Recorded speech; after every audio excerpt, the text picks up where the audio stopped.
Delhi crime.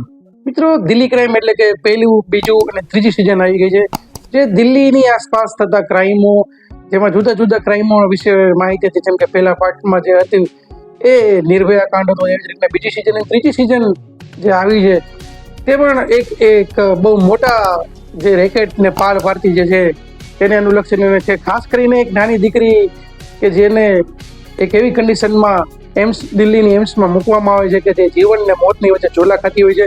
એ દીકરીથી કહાની શરૂ થાય છે. એક મોટા રેકેટની કહાની એ મોટા રેકેટ સુધી ખેંચી જાય છે.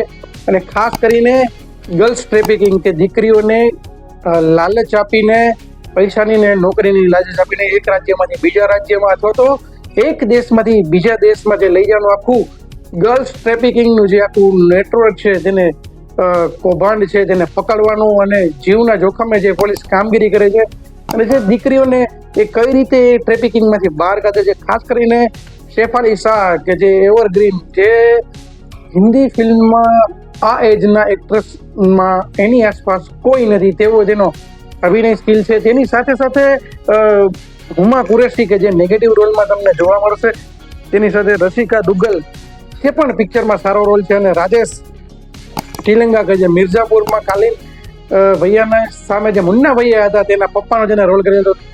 અને એની સાથે સાથે બધા જ એક્ટરોની એક્ટિંગ સુપર ડુપર છે. અને એક તમારા હૃદયને સ્પર્શી જાય એવી સ્ટોરી, કે દીકરીઓ અથવા તો લગ્ન કરાવી દે છે બીજી જગ્યાએ, બીજા રાજ્યમાં, એજ ડિફરન્સ ને બધું જ તમને જે બતાવવામાં છે, ભાઈ આપણા હાર્ટને હચમચાઈ નાખશે. અને આ બધું રિયલમાં થઈ રહ્યું છે.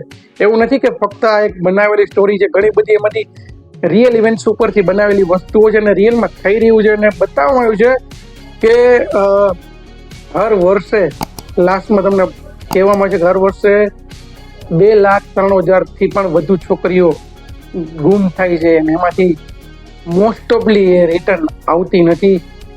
એ સત્ય ઘટના અને ફરી પહેલેથી છેલ્લે સુધી તમને પકડી રાખે એવી જો એક વેબ સિરીઝ આવી હોય, તમને મજા આવે એવી, જેને આવી વેબ સિરીઝ કે જે પોલીસ ઇન્વેસ્ટિગેશન અને આ જે ક્રાઇમ છે તેને તે ટાઈપની જે વેબ સિરીઝ ઉપર ઇન્ટરેસ્ટ હોય તો તેમના માટે ખૂબ જ સરસ વેબ સિરીઝ છે.